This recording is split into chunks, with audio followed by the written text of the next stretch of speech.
सर्वे भवन्तु सुखिनः सर्वे सन्तु निरामया सर्वे भद्राणि पश्यन्तु मां कश्चित् दुःखभाग् भवेत्। सभी मानस प्रेमियों को, सभी गोस्वामी जी के भाव की प्रेमियों को और भगवत भाव में जो लीन रहते हैं व्यक्ति, सभी को मेरा सादर चरण वंदन है।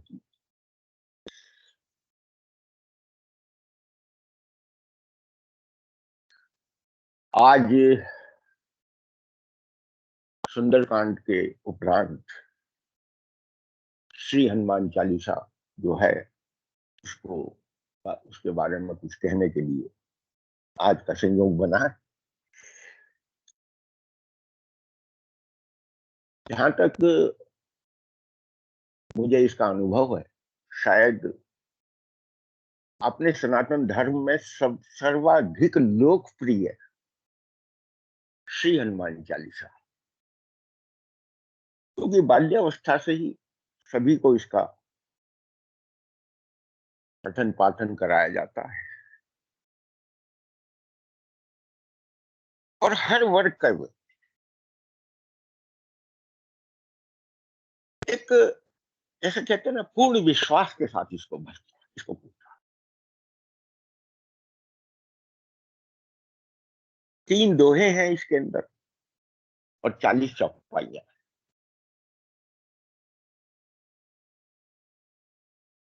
थोड़ा सा जैसे ही मैं आज हनुमान चालीसा के अंदर प्रवेश करूंगा तो थोड़ा सा एक चीज पे ध्यान जाता है। इस सब हनुमान चालीसा के अंत में 2 चौपाइयां लिखी हैं गोस्वामी जी ने। जो सतवार पाठ कर कोई छूटे बंद महासुख होई, और जो यह पढ़े हनुमान चालीसा हो सिद्ध साखी हो।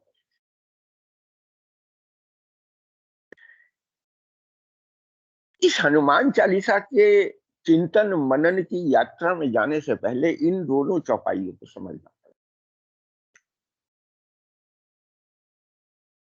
ये दोनों चौपाइयों में जो शब्द है, और ध्यान करें रामचरितमानस का जो प्रारंभ है वो भी जो शब्द से हुआ है। जो सुमिरत सिद्धि होय गण नायक करे पर। पहला सोरठा जो है जो शब्द से शुरू किया। जो मतलब हर किसी व्यक्ति के लिए भी, वो व्यक्ति जिसको इसकी जिज्ञासा हुई है, जिसको इसका अंदर से इच्छा हुई है, जिसको कहा गया है किसी भी कारण से, जिसका इसके तरफ रुझान हुआ है, इसीलिए जो शब्द में कहा गया, प्रत्येक के लिए नहीं है। और आप ध्यान करें इस हनुमान चालीसा में भी जो शब्द 5 बार आया, और जो शब्द से शुरू होने वाला सोरठे की संख्या भी 5 ही है। उसमें भी पहले गणेश वंदना है, फिर उसके बाद अंत में गुरु वंदना।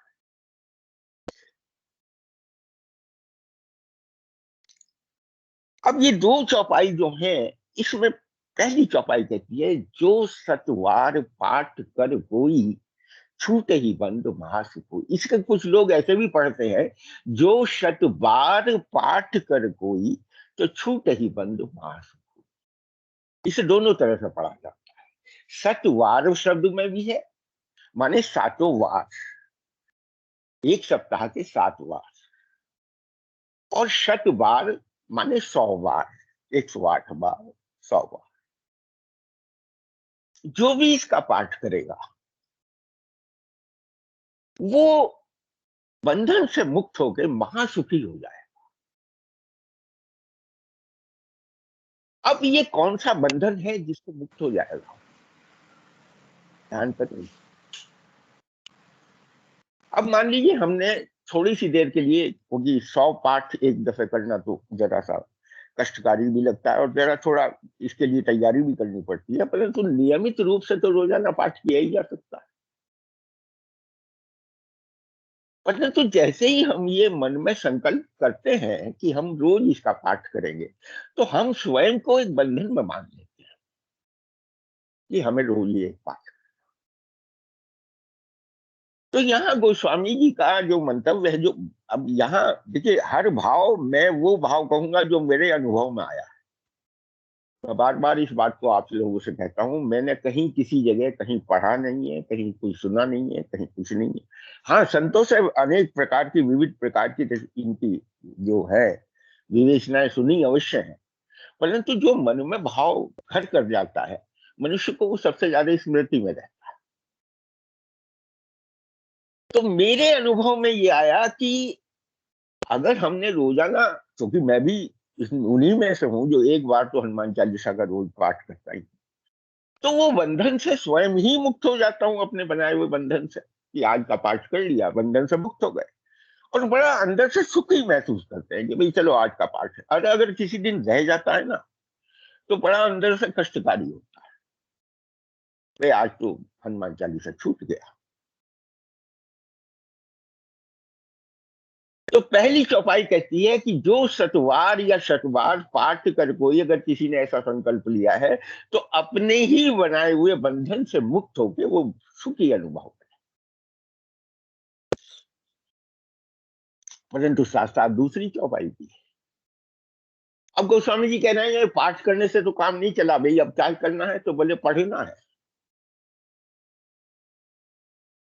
तो बोले जो ये पढ़े हनुमान चालीसा तो होए सिद्ध साक्षी गौरी साहब। यहां बीच में शंकर भगवान को ले आए। बोले हो सकता है मेरी बात पर आप यकीन ना करो, तो मैं इसलिए शंकर भगवान की साक्षी करके कहता हूं। लोग तो साक्षी करके कहते हैं कि गंगा जी की साक्षी है, गीता जी की साक्षी है। मैं तो उसकी साक्षी करके कहता हूं जिसने सारे ग्रंथों को अमर कथा के रूप में बांटा भी है, और जिसने गंगा जी को भी सिर पर धारण कर रखा है। तो भगवान यहाँ गोस्वामी जी उसकी शपथ लेकर बात करते हैं कि जो ये पढ़े हनुमान चालीसा। अब ये पढ़ना क्या है? पढ़ने में और पाठ करने में भेद बस केवल इतना है, पाठ एक संकल्प के अनुसार होता है और पढ़ा जाता है बोध के लिए। पढ़ा जाता है समझने के लिए। बोध का अर्थ है समझना, कि वाकई में हम इसे समझे हैं या नहीं समझे, या महज एक पाठ करके हमने इस प्रक्रिया को छोड़।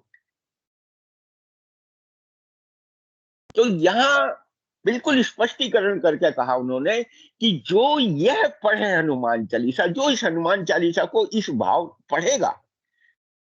अब अब प्रश्न सीधा उठता है, पढ़ के समझे कि समझ के पढ़े? यहाँ अपने अपने क्षेत्र के सभी गुणीजन हैं इस समय, और सबने जीवन में खूब पढ़ाई करी है। क्या ये निर्णय कर पाए कि पढ़ के समझे कि समझ के पढ़े?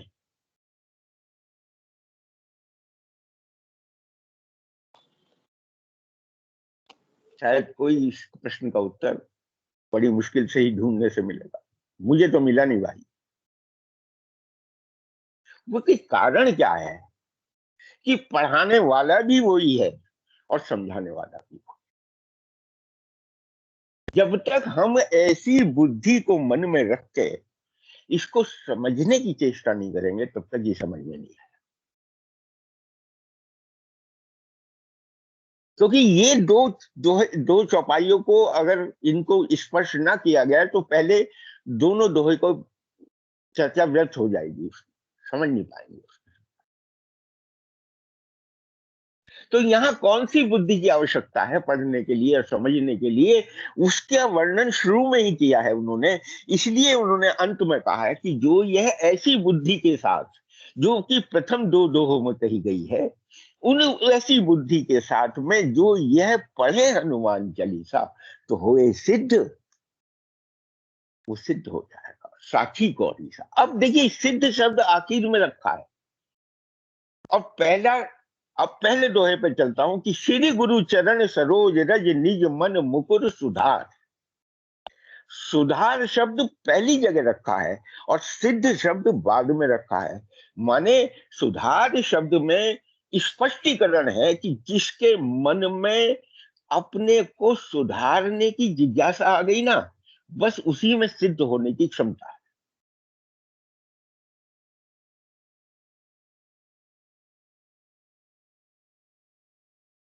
ये जिज्ञासा तो जगह है कि अब मेरे अंदर कोई कमी है।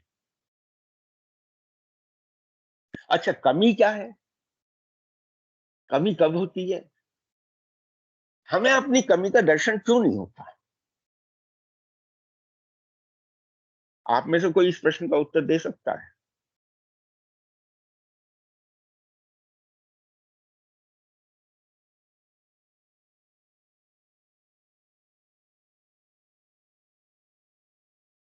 हमारी जितनी भी कमियां हैं, वस्तुतः वे अच्छाई का रूप धारण करके हमारे अंदर है।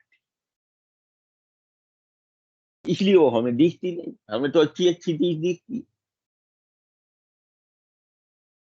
और इसीलिए उन कमी को निकालने के लिए सुधरने की चेष्टा नहीं। तो गोस्वामी जी ने सुधार शब्द को सबसे पहले रखा है। और ध्यान करें, सुधार कब होगा जीवन के अंदर? जब अपनी किसी को स्वयं की सुध होगी। सुध कहते हैं अपने स्वयं के बारे में जानने की चेष्टा।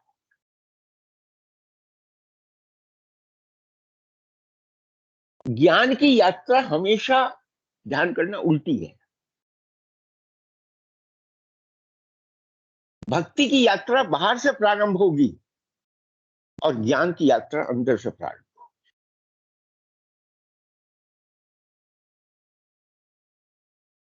भक्ति के लिए द्वैत चाहिए। भक्ति के लिए चूंकि प्रेम आवश्यक है, तो प्रेम करने के लिए कोई व्यक्ति, कोई ना कोई दूसरी चीज होनी चाहिए सामने। परंतु ज्ञान के लिए दूसरे की आवश्यकता नहीं है। ज्ञान की यात्रा क्योंकि अपने को, निज के मन को ही सुधारने की यात्रा। अब यहां शब्द, पहला शब्द है श्री। श्री माने उस माया से युक्त है।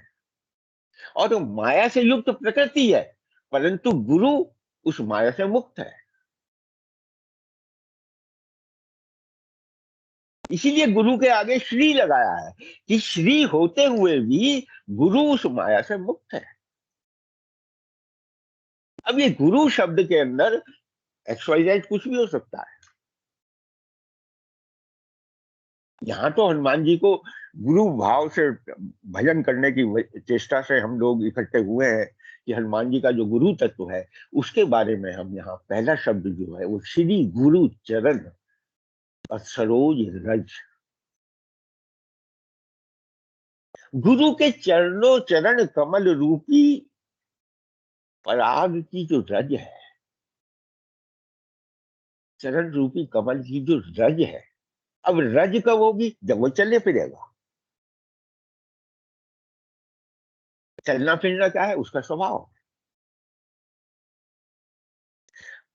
गुरु की रज कौन सी है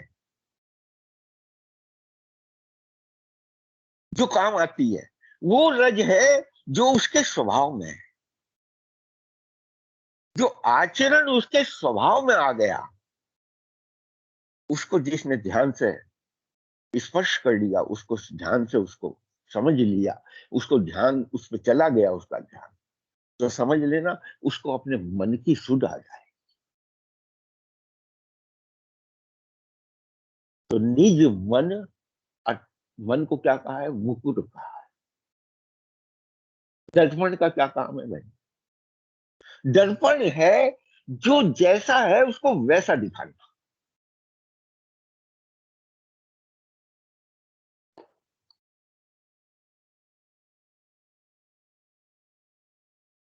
देखिए, दर्पण के बिना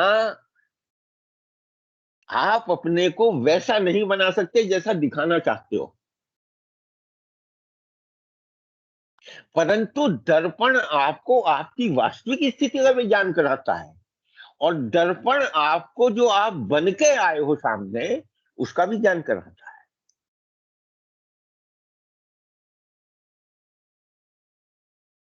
अब सुबह सुबह हम नाइट सूट में उठे, उठने के बाद में अगर दर्पण हम देखते हैं तो जो यथावत जो है हमारा रूप वो सामने नजर आ सकता है। लेकिन जिस समय हम कहीं के लिए जाने के लिए तैयार होते हैं, तब भी हम दर्पण के सामने खड़े होते हैं। तो दर्पण का काम तो भैया दोनों तरह से ये है। वो तो आपके आपको जो जो है वो दिखा देगा आपको। अब है में कमी क्या है के अंदर अगर कुछ कमी है तो उसको अगर सुधारने की हमारे अंदर अगर जरा सी भी भावना आ गई, तब यहाँ हनुमान चालीसा में प्रवेश की अनुमति मिलती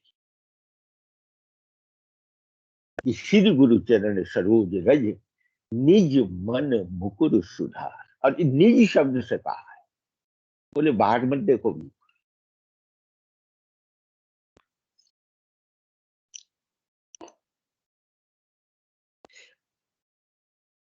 अब ये है अंदर की यात्रा। अंदर की यात्रा में एक तो बाहर मान लीजिए इस दिन का समय है, सूर्य का प्रकाश है, उज्जवल है, उसमें सब कुछ दिखाई दे रहा है। परंतु अंदर की यात्रा जो है ना, वो अंधकार में है। तो अंधकार के अंदर दर्पण कैसा भी बढ़िया से बढ़िया हो, आपको दिखाएगा कुछ नहीं, उसमें तो अंधकार ही दिखेगा। अव्वल तो दर्पण ही नहीं दिखेगा, परंतु अगर दिखेगा भी तो दर्पण के आगे पहुंच भी गए अनुमान से, तो भी अंधकार ही दिखेगा। इसीलिए गुरु को याद किया है कि गुरु के वचनों, गुरु के स्वभाव के प्रकाश के अंदर ही इसमें देख पाओगे। अब ये गुरु तत्व क्या है? गुरु तत्व शास्त्र भी हो सकता है, गुरु तत्व संत भी हो सकता है, गुरु तत्व आपका अंदर का स्वयं का विवेक भी हो सकता है।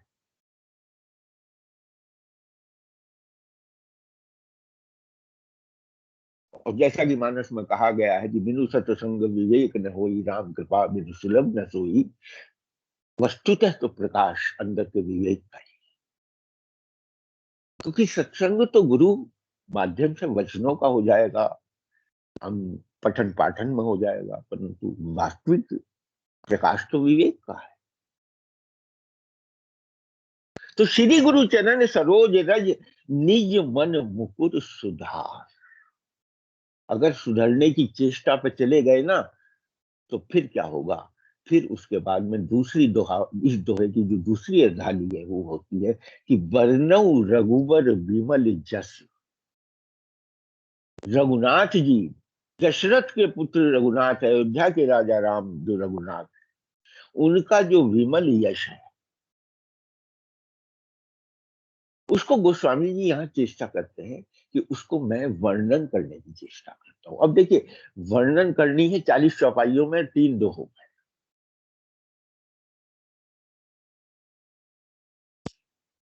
माने उस असीम को किस तरह से सीमा में पिरोया है गोस्वामी जी। और इसी इसी अर्धाली के अंदर कहा है कि जो दायक फल चाह, जिसका उस यश का काम है। अच्छा, यश होगा हमेशा किसी कहीं ना कहीं कोई कर्म से। भगवान राम के चरित्र का जो यश है, तो भगवान राम के स्वभाव के अनुसार जो भगवान का चरित्र हुआ है, उसी का तो यश है।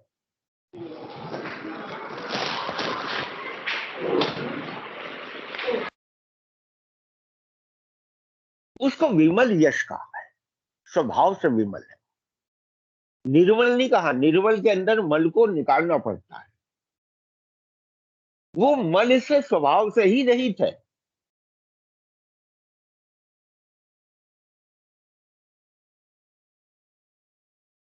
वर्णव रघुबर, ऐसा वर्णन करते हैं।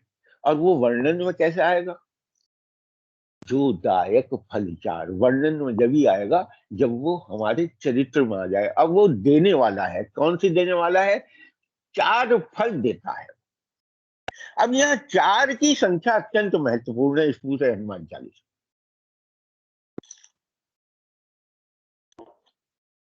आपको मैं अभी अवगत करा दूं, इस 4 शब्द के अंदर 4 बार हनुमान चालीसा में हनुमान शब्द आया है, 4 बार हनुमान चालीसा में रूप शब्द आया है, और 4 बार हनुमान चालीसा में काज शब्द आया।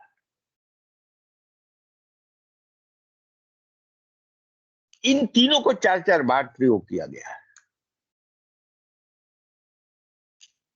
अलग अलग व्याख्या है, अलग अलग, जैसे जैसे भाव स्पष्ट करता चलूंगा, जैसे जैसे इसमें भाव आएंगे आगे आने वाली उसमें उसको होता है। परंतु जो दायक फल 4, और हम तो 4 फल कौन से हैं? 4 पुरुषार्थ, जो कि सबको पता है, धर्म अर्थ काम और मोक्ष।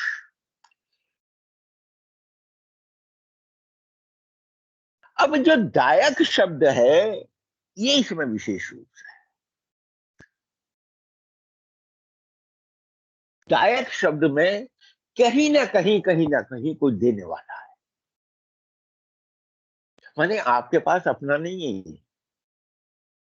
ये मिला हुआ है।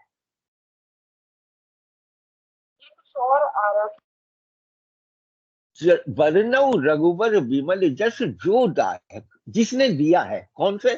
4 फल।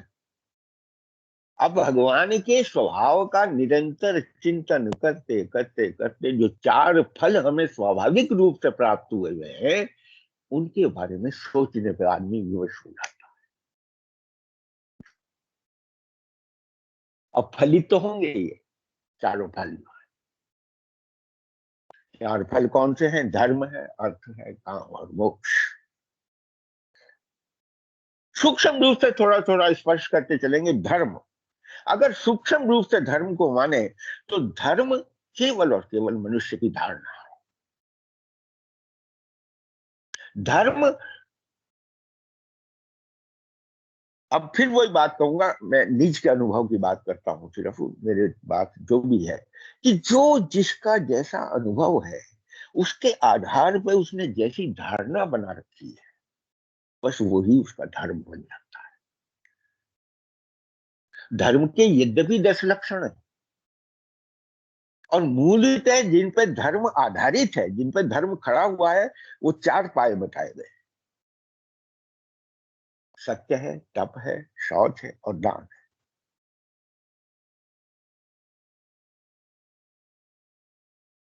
सत्य मूल रूप से है, सत्य आधार है इसका।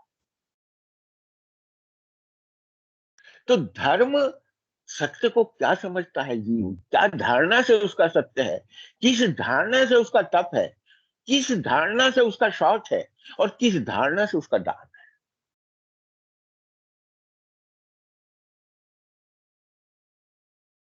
अच्छा, दान शब्द क्योंकि पहले ही उन्होंने कहा है, अब ये कलयुग है, कलयुग में दायक शब्द का बड़ा भारी महत्व है, क्योंकि कलयुग में तो एक ही चरण पे है।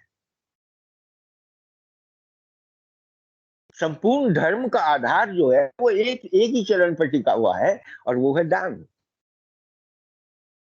दान का अर्थ कुछ देना नहीं है, मात्र देने की भावना है।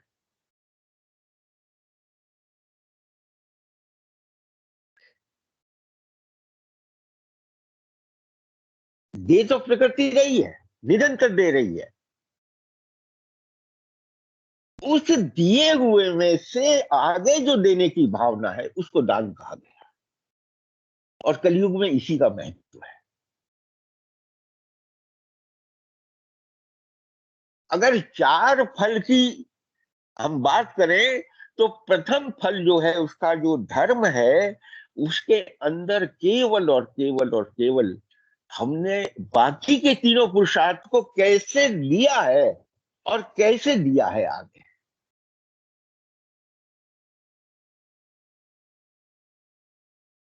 क्योंकि लिए हुए में से देना है सब।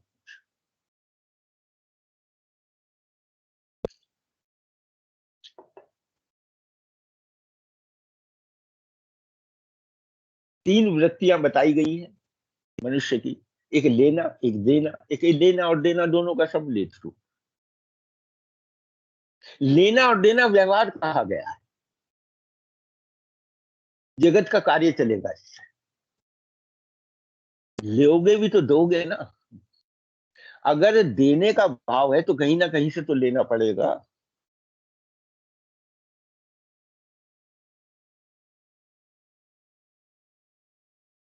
और लेने का भाव है तो कहीं ना कहीं उसे देना भी पड़ेगा,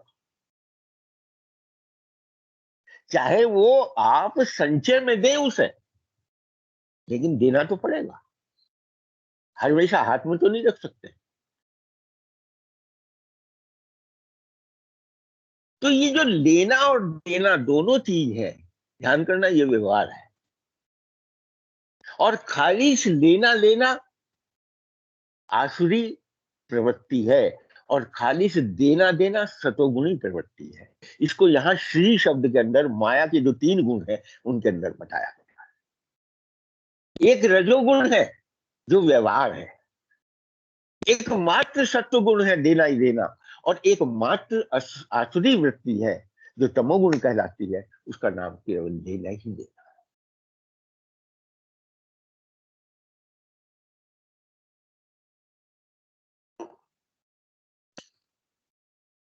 अब इन ग्रंथियों से छूटे कैसे, लेने और देने की,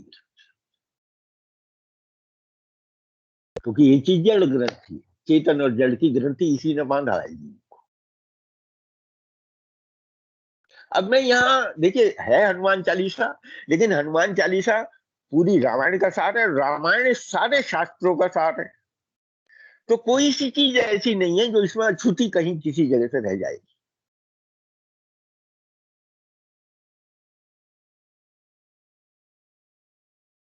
अब इन तीनों से मुक्ति मिले, वो क्या है, उसके लिए अर्थ को समझना पड़ेगा।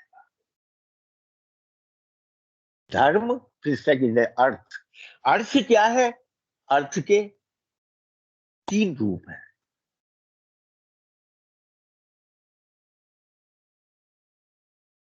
एक है अर्थ का स्वार्थ, एक है अर्थ का परमार्थ, एक है अर्थ का यथार्थ। वशिष्ठ जी ने राम जी से स्वयं कहा है, नीति प्रीति स्वार्थ परमारथ, कोई न जान सम राम यथारथ। यहाँ अर्थ को यही चौपाई में इस जो अर्थ रूपी फल है इसे पूरा समझाया है। हम तो अर्थ को केवल धन के रूप में ले लेते, वो तो हमने अर्थ का अनर्थ किया है।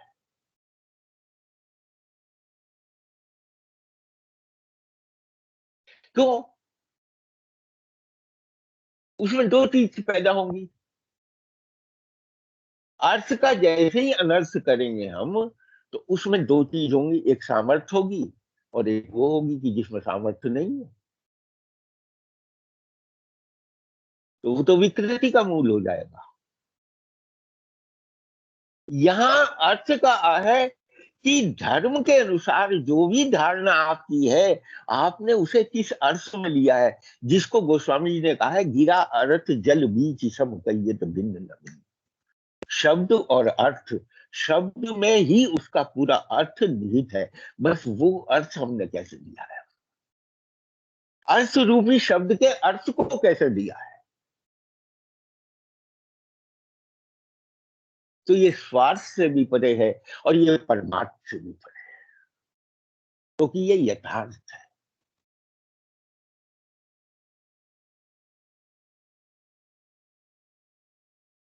जीवन मिला है, जीवन मिला है, जीवन के 3 भाग हैं, सर्जन, पालन और विसर्जन। और ये प्रक्रिया लगातार चल रही है। इसी का नाम वर्तन है, इसी का नाम परिवर्तन है।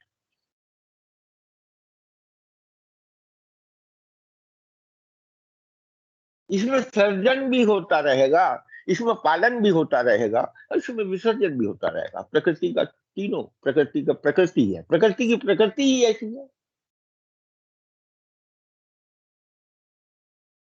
परंतु उसे यथार्थ रूप में समझना पड़ेगा।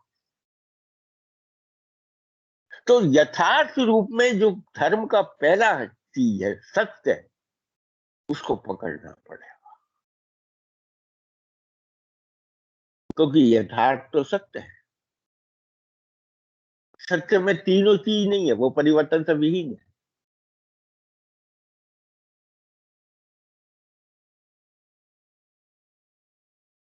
क्योंकि सत्य ही तो एक है जो मात्र अस्तित्व में है। तो जब हम इस अर्थ को समझ जाएंगे, यथार्थ रूप से ले लेंगे, तो स्वार्थ बुद्धि और परमार्थ बुद्धि दोनों से मुक्त हो जाएंगे, दोनों से आगे चले जाएंगे, क्योंकि इसके बाद काम की उत्पत्ति है।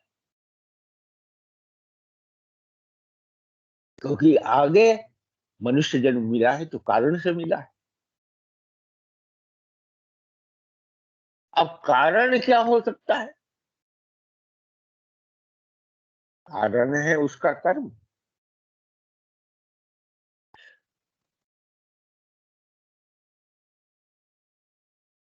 सच बात बताऊं तो ये तीन चीजें तीन ही रूप में समझाई है गोस्वामी जी ने।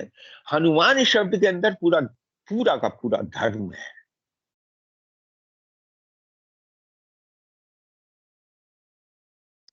रूप शब्द में पूरा का पूरा अर्थ है, और काज शब्द में पूरा का पूरा काम है। मैं इसे स्पष्ट करता चलूंगा जैसे जैसे चौपाइयां आएंगी।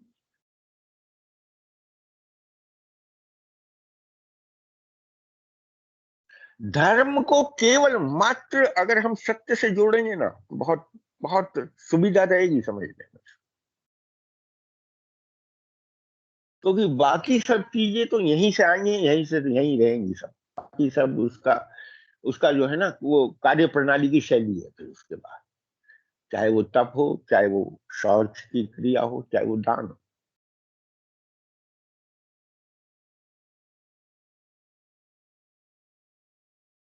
तो अब जैसे ही हम काम के क्षेत्र में प्रवेश करते हैं, तो फिर नेचुरली एक चीज है कि फिर अब जब आए हैं, तो किसके काम के लिए, कौन सा काम? सर्जन क्यों हुआ? कौन है सर्जन करने वाला? कौन है पालन करने वाला? और कौन है, क्या कारण है? कौन सा कारण ऐसा है जिसके लिए शरीर मिला है? इसके दो कारण मानस में स्पष्ट किए हैं। पहला कारण भगवान राम ने स्वयं ही उत्तरकांड के अंदर दोनों कारण स्पष्ट किए हैं। पहला कारण बताया है कि बड़े भाग मानुष तन पावा, सुर दुर्लभ सदग्रंथ नवा। वहां भाग को पहले रखा है। भाग माने कर्मों का प्रतिफल। जो अब तक हमने किया है, जो जन्म जन्मांतर से करते चले आए हैं, उनको उनके कारण से, उनके फलित होने का समय आ गया। अब उस कारण से हमें शरीर धारण करना पड़ा। अब अगर कर्म का कारण कर्म ही है, तो फिर कर्म में दो प्रकार के होंगे निश्चित रूप से, या तो पाप होगा या पुण्य होगा।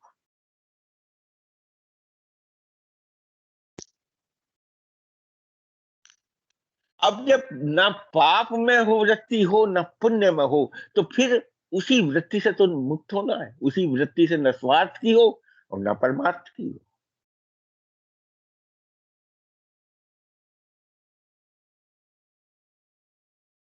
उसको कहा है हेतु रहित वृत्ति। बिल्कुल हेतु से रहित है। हेतु रहित जग जुग उपकारी, तुम तुम्हार सेवक असुरा।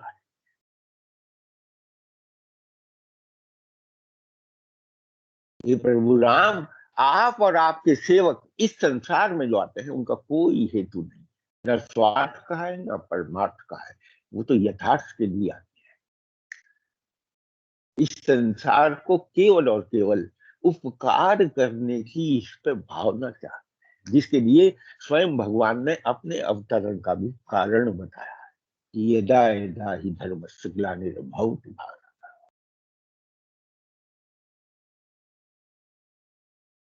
तो ऐसा कर्म जो हर हर कामना से मुक्त हो, उसको जब समझ जाता है जीव, तब इस काम को समझता है।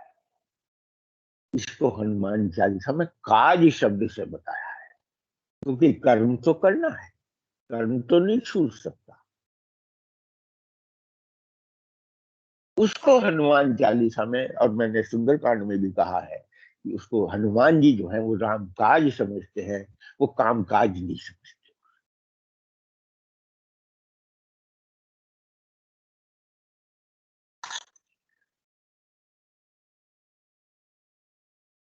अंत में आता है चौथा पुरुषार्थ, वो है मोक्ष।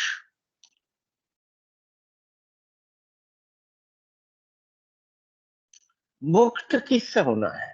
कहीं ना कहीं तो बंधे हुए हैं। जब तक बंधन का ज्ञान नहीं होगा, मुक्त होने की बात ही नहीं हो सकती।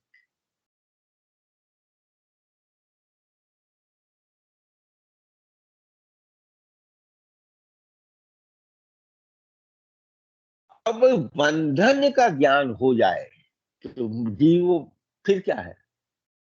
और बंधन, बंधन क्या है जीव के पास?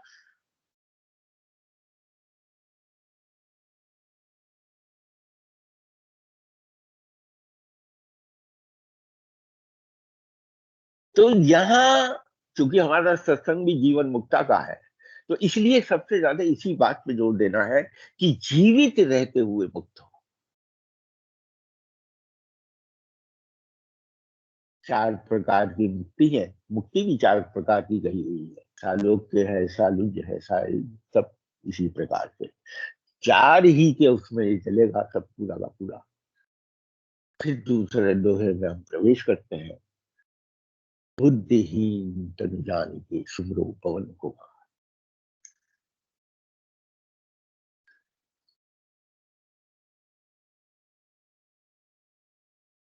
जब ऐसी भावना आ जाती है ना, पहले दोहे को अच्छी तरीके से समझ लेते हैं। तो बुद्धि को एक तरफ हीन करके रहना, बुद्धि को खाली करके समझना पड़ेगा। क्योंकि आगे शब्द क्या है? बुद्धिहीन तनु जानी के आगे क्या है? सुमिरो। अगर कुछ पहले से याद है तो बुद्धि में कुछ ना कुछ पड़ा हुआ है, खाली कहाँ है फिर बुद्धि? और स्मरण तभी संभव है जब पहला का कुछ याद ही ना हो। इसीलिए गोस्वामी जी ने यहाँ कहा है कि पहले बुद्धि को खाली कर लो, क्योंकि स्मरण बुद्धि से होता ही नहीं।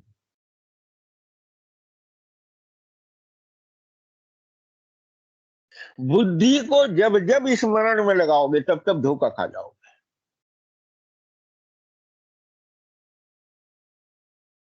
याद बुद्धि नहीं करती, याद तो मन करता है।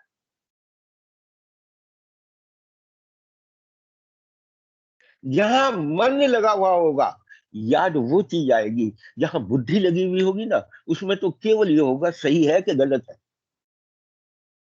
उसमें तो याद को भी ये सोचोगे, मैं गलत कर तो नहीं कर रहा कहीं, याद करके।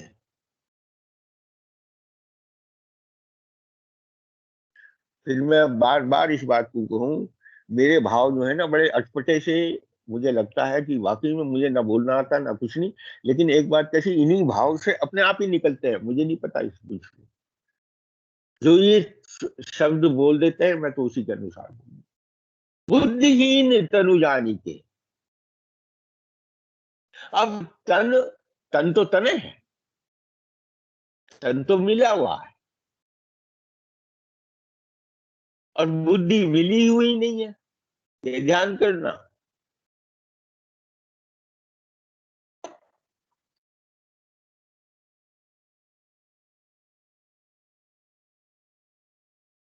जो बुद्धि का विकास होता है वो तन के मिलने के बाद होता है।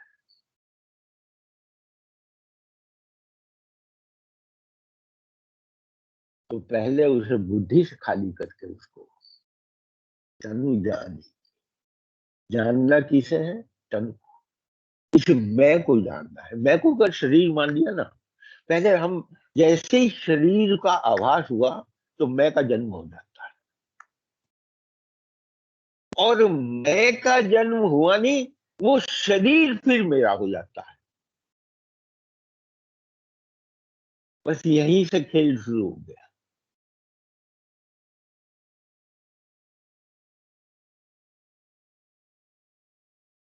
मैं तो, जो मैं तत्व है वो तो एक नाम के ऊपर, नाम से चल रहा है, क्योंकि उसका परिचय नाम से है सिर्फ।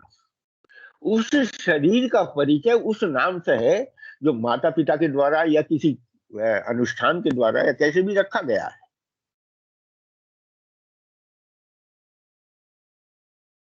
लेकिन उसके साथ में मेरा शब्द में पूरा शरीर, पूरे पांच कर्मेंद्रियां, पांच ज्ञानेन्द्रियां, मन बुद्धि और अहम, आठों के आठों जुड़े हुए।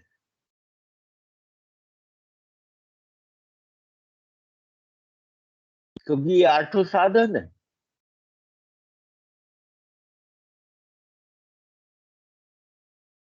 इसी को अष्ट सिद्धि कहा है आगे। अष्ट सिद्धि नवनिधि के दाता। क्योंकि सिद्ध करना है ना। सुधार शब्द से शुरू करके सिद्धियों पे पहुंचाएंगे, और सिद्धियों पे पहुंचाने से सिद्ध बनाएंगे उस स्वामी। और वास्तविक रूप से देखा जाए तो सिद्ध है कौन? जो शुद्ध है। सिद्ध शब्द तो साधन की वजह से प्रचलित है, क्योंकि मनुष्य अपने को ये मान के चलता है कि मैं साधन करता हूं, इसलिए पीछे उसके सिद्ध हो जाता। देखिए, शुद्ध व्यक्ति कभी प्रसिद्ध नहीं होगा, और सिद्ध व्यक्ति प्रसिद्ध हो जाएगा। क्योंकि शुद्ध तत्व जो है वो मन का धर्म है, और सिद्ध तत्व जो है वो प्रकृति का धर्म है। प्रकृति माने बाह्य यश का प्रतीक है। उसमें कर्म जुड़ेंगे साथ में। सिद्धि से कर्मों में मुक्ति नहीं मिलेगी कभी भी। हाँ, शुद्धि से मन शुद्ध हो जाएगा, पक्की बात।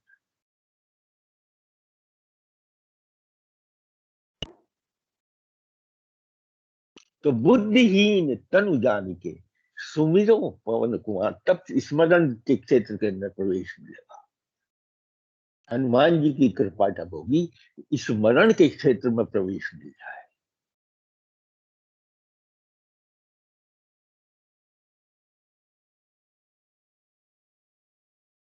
और जीवन में है क्या? क्योंकि जीवन का वास्तविक लक्ष्य क्या है? वास्तविक लक्ष्य तो केवल ये है, जब आप आए हो, जब हम और आपने शरीर धारण किया है, इसका अर्थ क्या है? कि द्वैत में तो आ गए।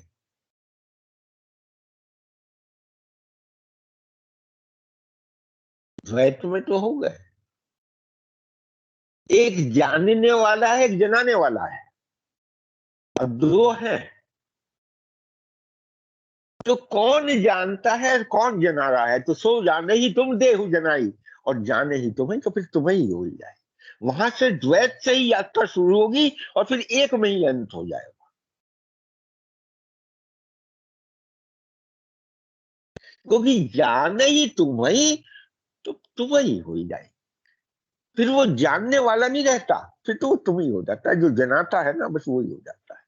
और ये सब में देखा गया है, गुरु तत्व में भी देखा गया है, आपकी प्रोफेशनल क्वालिफिकेशन में भी देखा गया है। जानने के बाद तो फिर वही हो जाता है। भाई, एमबीए करा किसी ने, स्टूडेंट कब तक रहा? जब तक किसी एमबीए ने एमबीए नहीं कराया उसे। और जब वो ही एमबीए हो गया, तो फिर तो वो भी तो एमबीए हो गया ना। फिर तो जाने ही तुम्हें ही, तो फिर तुम्हें ही हो जाए।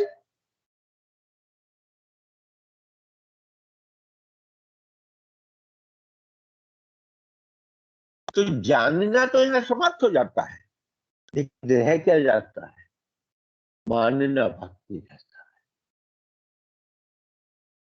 और मानना ही स्मरण का स्वरूप।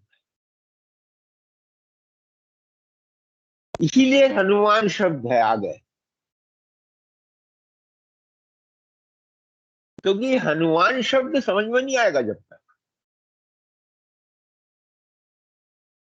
बुद्धिहीन तनु जान के सुमरो पवन कुमार। और फिर क्या कहा है?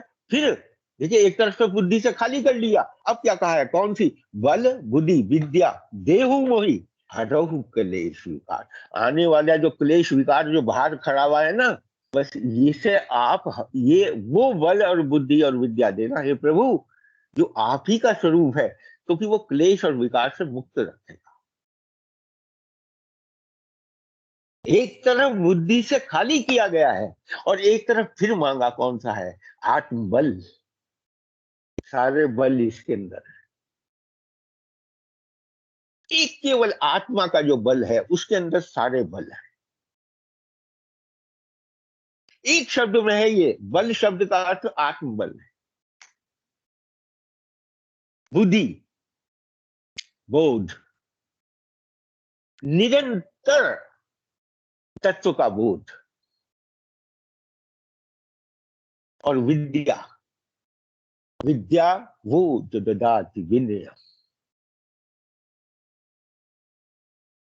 जो केवल विनय की भक्ति के अंदर प्रवेश कराए, बस वो विद्या। तीन ही चीज मांगी है गोस्वामी ने।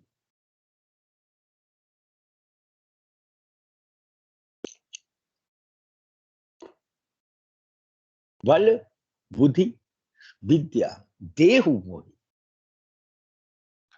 इसमें संकोच मत करना हनुमान जी, बिल्कुल संकोच मत करना,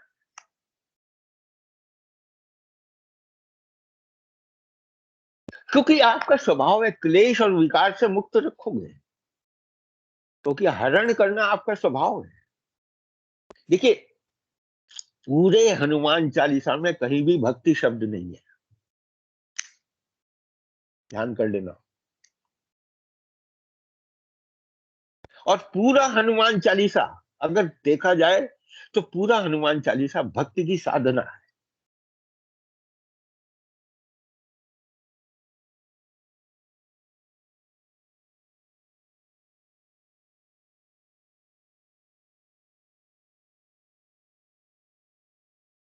तो श्री गुरु चरण सरोज रज निज मन मुकुर सुधार, बरनउँ रघुबर बिमल जसु जो दायक फलचार।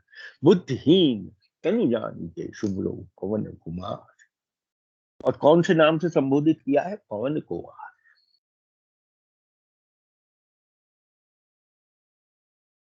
और इसी नाम से अंत करेंगे इसका, पवन तनय संकट हरण। यहां कुमार शब्द है तो वहां तनय है,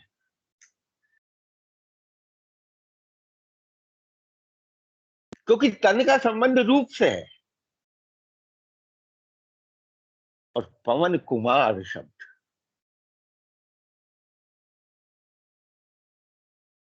कुमार वो किशोरावस्था है, वो किशोरावस्था है जहां से सही मायनों में हनुमत तत्व का ज्ञान होना अत्यंत आवश्यक।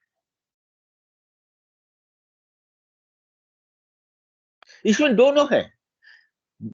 बहुत से लोग कहते हैं कन्याओं को, स्त्रियों को, ये सब बेकार की बात है। किशोर अवस्था के अंदर किशोर और किशोरी दोनों है।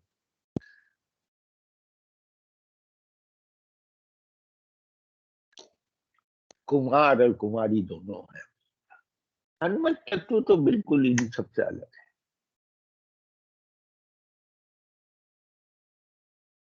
सुमिरो पवन कुमार बल बुद्धि विद्या देहु मोहि हरहु कलेश विकार। और मेरे ख्याल से तो आज जो दोहे हुई हो पाएंगे, फिर भी मैं एक चौपाई देता हूं कि जय हनुमान ज्ञान गुण सागर। यहाँ पहला शब्द हनुमान, हनुमान शब्द से शुरू।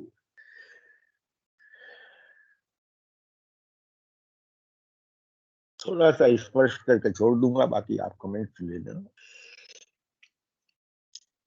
हनुमान शब्द का सीधा अर्थ सभी जानते हैं कि जिसने मान का हनन कर दिया।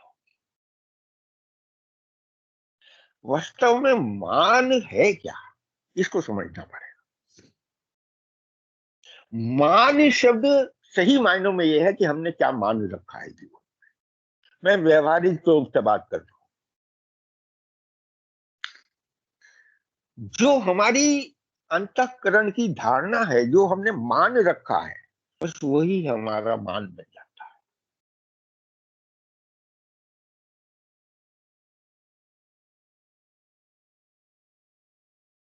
और मानना स्वभाव है मन का, और शुद्धि मन की होनी है। पूरी गीता भी इसी बात पर आधारित है, समस्त शास्त्रों का मूल भी यही है।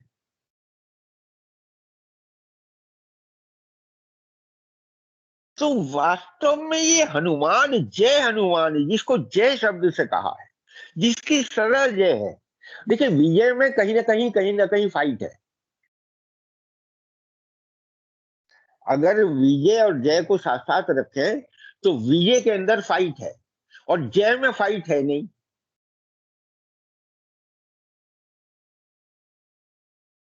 और इसीलिए प्रचलन में जय शब्द है। सियावर रामचंद्र की जय। जय में अस्तित्व है। विजय में अस्तित्व तब स्थापित होता है जब हम किसी पर विजय प्राप्त करते हैं।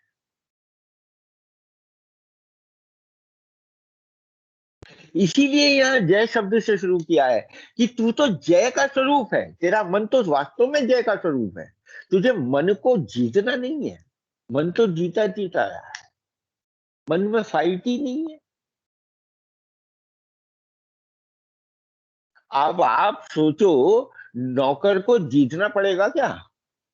लेकिन हमने उल्टा कर रखा है, मन को स्वामी बना के रख रखा है, तो हर समय झगड़ा होता है उससे।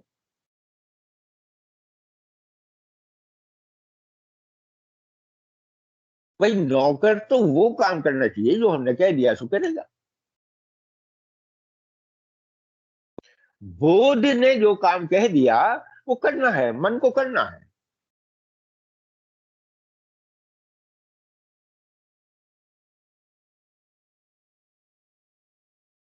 तो ऐसे मन की तो जय सदा होती है। केवल स्पर्श मात्र करके चलूंगा, इसे मैं अगली दफे में लूंगा। जय हनुमान ज्ञान गुण और सागर। ज्ञान अलग है, गुण अलग है, और सागर अलग है। इन सब का जो मिश्रित रूप है वो सागर है। जय कपीस तिहु लोक उजागर, इसमें तीनों लोकों की चर्चा है आगे। और कपीस शब्द से इसे संबोधित किया गया है। यहां आकर मैं अपनी वाणी को विराम दूंगा, क्योंकि समय हो चला है। और फिर एक बार आपसे कहूंगा, हो सकता है मैंने कुछ अनर्गल बात भी करी हो, जो ज्यादा लंबी बात भी कर दी हो, क्योंकि अपने भाव में बह के पता नहीं चलता जी किसी को भी। थोड़ा सा मुझे एडजस्ट कर देंगे कि जैसे भी है जो अब तक किया है आप लोगों ने, और बड़े भाव से आपने अब तक सुना है। और मैं इस योग्य नहीं हूँ, सच बात है। बार बार लगता है मुझे कि आप लोगों ने ये जहां मुझे स्थापित किया हुआ है वह इस योग्य नहीं। फिर भी एक बार सबका नमन करते हुए, सबका कृतज्ञता का अनुभव करते हुए, सभी के चरणों में मेरा सादर निवेदन है। और कोई मुझसे भूल हो, कोई बात हो, कोई प्रश्न हो, आप स्पष्ट रूप से मुझसे कहिए। मैं बिल्कुल पूरी तरह से अपनी भूल सुधार करने की चेष्टा करूंगा। सीताराम सीताराम सीता। प्रणाम अंकल। अद्भुत अद्भुत वर्णन, मतलब इतना सार गर्भित हम बोल सकते हैं कि आपने दो चौपाइयों, दो दोहों में बोलते ना, गागर में सागर भर दिया हो। इतना सुंदर वर्णन की अ, हमारे लिए तो मतलब इतने सारे पहलू निखर के आए हैं ना ज्ञान के, कि बता नहीं सकते हैं।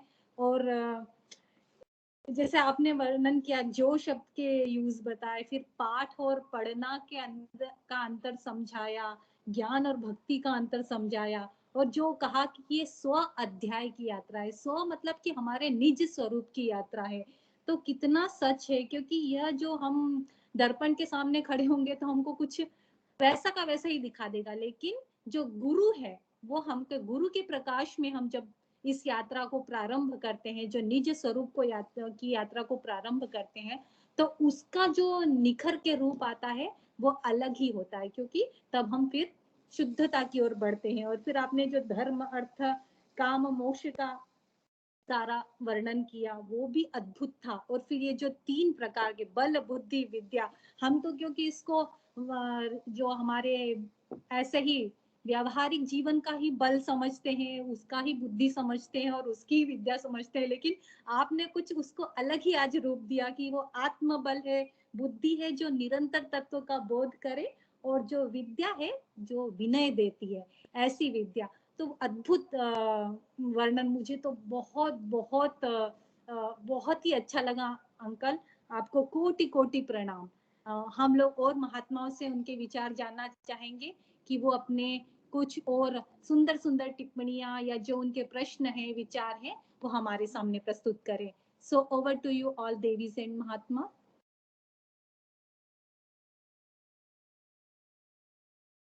जय श्री कृष्णा। मैं कुछ कहना चाहूंगी, आज्ञा है? या जी वीरा जी, प्लीज गो अहेड। जी, पहले तो जैसा आपने कहा, मैं कह नहीं सकती कि इतना सुंदर इतना सुंदर एक्सप्लेनेशन, इतनी सुंदर व्याख्या हनुमान चालीसा की संभव है कि जो आज हम भाग्यशाली लोगों ने जनेश अंकल जी से सुनी है। मतलब आपको शत-शत प्रणाम मेरा, और बहुत बहुत हम भाग्यशाली हैं कि हमको ये सुनने का सौभाग्य मिला है। और मेरा एक प्रश्न था जो आपने शुरू में बताया कि हम जो है वो अपने विकारों को क्यों नहीं सुधार पाते हैं, या पहली बात तो ये क्यों हमें उसका जो भान है वो क्यों नहीं होता है। और आपने कहा कि वो इसलिए होता है कि जो हमारे दोष हैं वो भी हमारे गुण होकर प्रकट होते हैं। तो इसके बारे में आप कुछ थोड़ा सा एलाबोरेट कर सकते हैं क्या, या कोई एक एग्जांपल दे सकते हैं कि ये कैसे होता है? अभी बताता हूँ। देखिए, हमारा एक स्वाभाविक गुण है स्वाभिमान का, स्वाभाविक है, और हम सब स्वभाव से स्वाभिमानी। क्या हम कभी उस रेखा को पार तो नहीं कर जाते? अभिमान बन, ये स्वाभिमान ही कहीं अभिमान तो नहीं बन जाता?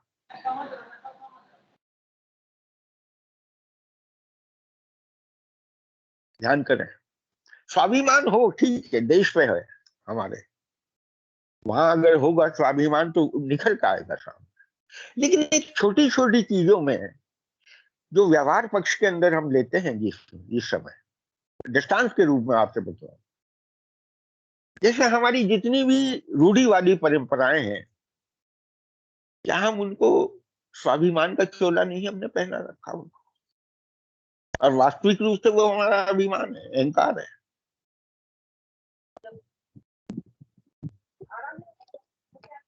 हमारे जितने पूर्वाग्रह हैं, हम पहले से ही माने ये बैठे हैं, क्योंकि हमने कभी उनकी तरफ दृष्टिपात ही नहीं किया कि ये हमारे आग्रह सही भी है या नहीं है।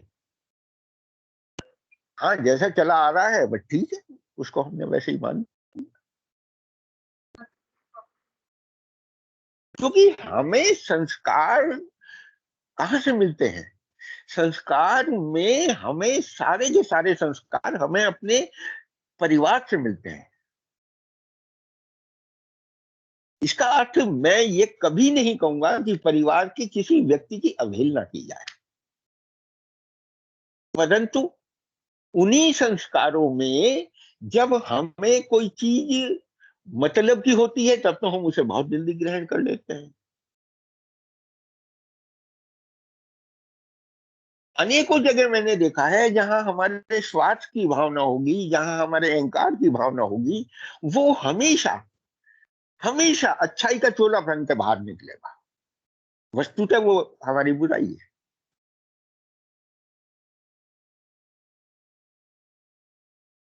मैंने तो अपने जीवन में अनुभव किया है इस बात, क्योंकि जो सबसे कठिन काम है बेटा, आपको बताऊं, भक्ति मार्ग के अंदर आने में सबसे ज्यादा कठिनता कहाँ होती है? समर्पण में सबसे अधिक बाधक तत्व क्या है? समर्पण में सबसे अधिक बाधक तत्व हमारा अहंकार है, क्योंकि हम उसको जब वास्तविक रूप है ना उसे समझ नहीं पाते।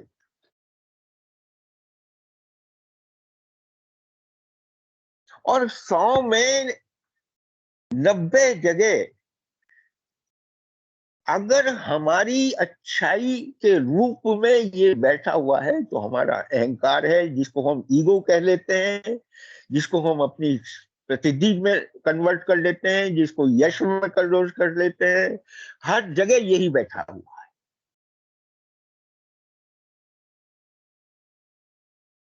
और इसका जो वास्तविक स्वरूप है वो रामचरितमानस में देखने को मिलेगा आपको। अभी मैं बताऊंगा इसी हनुमान चालीसा में, ये हनुमान शब्द जो 4 जगह आया है, ये वास्तव में इसी का रूप है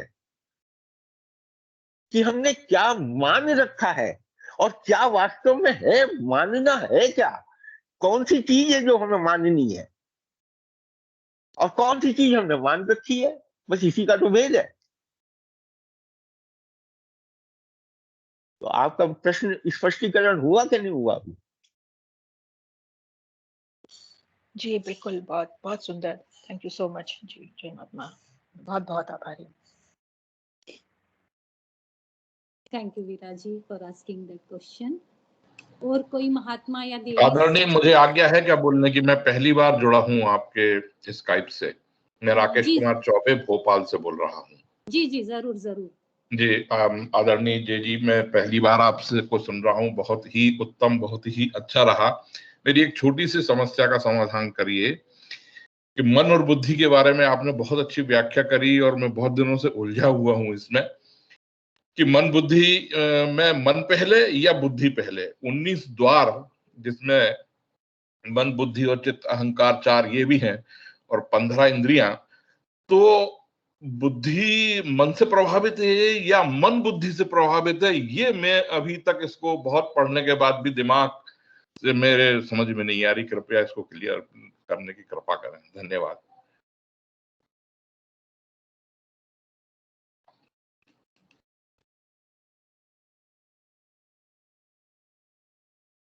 अंकल जानी शंकर।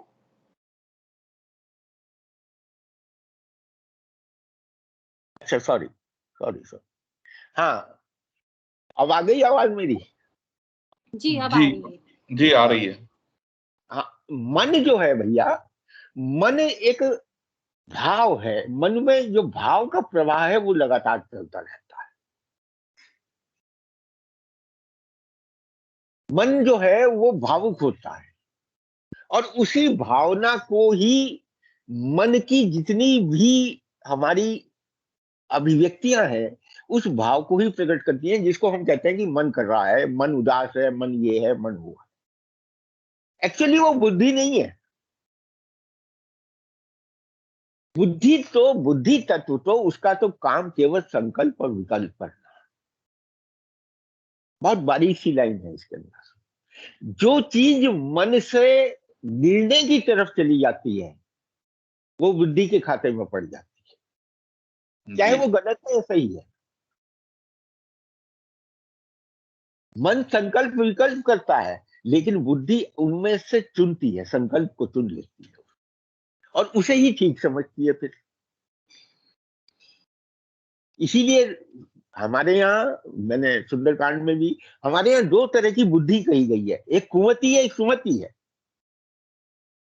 मन 2 तरह का नहीं है। मन भगवान ने एक ही तरह का दिया है। मन को तो केवल एक, उसे वो चाहिए जो उसे अच्छा लगे। मन को वो चाहिए ही नहीं जो बुरा लगे। जी। अब वो बुरे को भी अच्छा समझने लगता है क्योंकि उसे ज्ञान नहीं है। ज्ञान कहाँ होगा? ज्ञान होगा बुद्धि में, जब वो विवेक के साथ आएगी। तो इसका सीधा साधा ये है कि जिस समय आपको जैसे ही विवेक जागृत होगा आप उसमें तोड़ना शुरू कर देंगे, ये सही है या गलत है समझ लेना, बुद्धि सक्रिय है इस समय। और जब तक मन चंचल है, ये भी ठीक है, ये भी ठीक है, ये भी ठीक है। भाई दुकान पर खड़े हैं, पूरा शोरूम भरा हुआ है, निर्णय जब कर लिया कि ये चीज खरीदनी है, वो बुद्धि का काम है। और जब तक मन देख रहा है, सबको देख रहा है, बुद्धि निर्णय कर लेगी उसमें से। मेरे ख्याल से आपको समझ आ गई होगी ये बात। जी धन्यवाद। जी जी जी जी, नमस्कार जी। सीता। थैंक यू महात्मा फॉर आस्किंग द क्वेश्चन। और किसी महात्मा या देवी को अपने विचार रखने हैं प्लीज। ये mute. Yes uncle, Dwivedi uncle, again आप म्यूट हो गए हैं। हाँ अभी ठीक है। अगेन आप म्यूट पे चलिए। अरे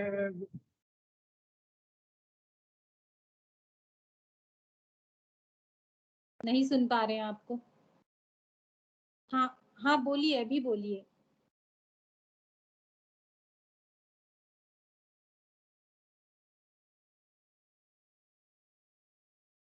बार बार म्यूट और अनम्यूट हो रहा है आपका माइक।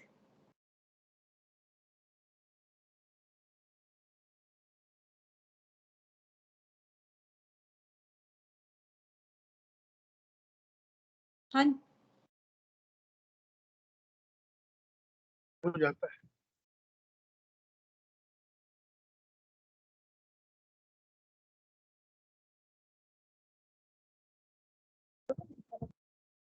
नहीं, म्यूट हो रहा है बार बार। हाँ म्यूट हो जाता है। हाँ जी अभी सुन रहे हैं। म्यूट हो जाता है।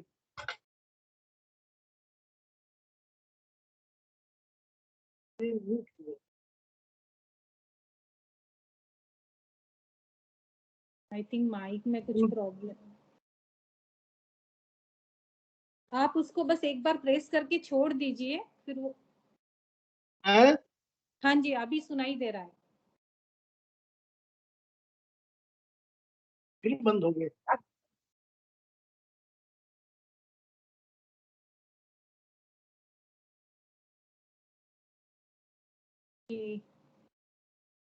आई थिंक तब तक कोई और महात्मा कुछ शेयर करना चाहेंगे, जब तक द्विवेदी जी।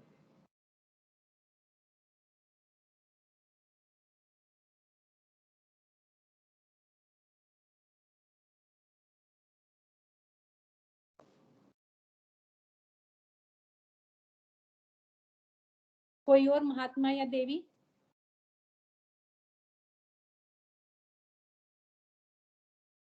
आई थिंक कुछ प्रॉब्लम है द्विवेदी जी के माइक में, तो हम लोग आई थिंक नेक्स्ट वीक कर लेंगे उस उनके टेक अवेज नेक्स्ट वीक ले लेंगे। आज का हम सेशन यहीं पे समाप्त करते हैं। ओवर टू यू अर्चना जी। प्रणाम, जय श्री कृष्णा। चरण स्पर्श आप सभी को। परम पूज्य गुरु जी गुरु माँ के चरणों में सादर नमन।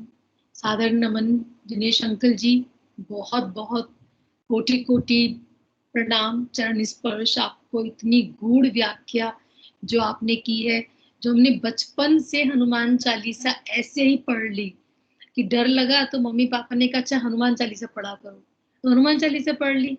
अब कभी उसका इतनी गूढ़ अर्थ उसका समझा ही नहीं कि इतना गूढ़ अर्थ है एक एक शब्द के अंदर। और अब देखो गुरु कृपा से एक एक शब्द का अर्थ सुनने के लिए मिल रहा है। अलग अलग सत्संग पर अलग अलग महात्माओं से इतनी सुंदर ज्ञान जो हमको मिल रहा है। लाइक बिल्कुल एकदम धन्य हम हैं, हम अपने परम पूज्य गुरु जी के और आप सभी महात्माओं के, जिनके द्वारा हमको ये बचपन में सीखा हुआ एक मूल मंत्र, जिसको हम बोलते हैं एक मैजिक मंत्र, कि भाई हनुमान चालीसा पढ़ लो, कुछ है तो हनुमान चालीसा पढ़ लो, उसका इतना गूढ़ अर्थ है। तो हमारे तो मतलब पूरे भाग्य ही है कि हमको ये अर्थ सुनने के लिए मिल रहा है। चरण स्पर्श अंकल धन्य हो। इसी के साथ का आज का सेशन समाप्त करते हैं क्लोजिंग प्रेयर्स के साथ में।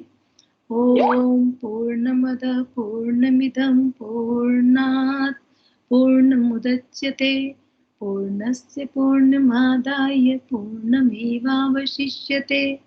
ओम शांति शांति शांति। प्रणाम। Back to you Tripti ji. Thank you Archana ji. Sorry Dwivedi ji को हम नेक्स्ट वीक सुनेंगे, क्योंकि कुछ टेक्निकल प्रॉब्लम की वजह से नहीं सुन पाए। Over to you Vijaya ji for guru mantra. प्रणाम। दिनेश अंकल जी को प्रणाम। बहुत ही सुंदर वर्णन किया दिनेश जी ने। हम तो सच्ची में बहुत ही भाग्यशाली हो गए रियली में। थैंक यू देव। गुरु मंत्र।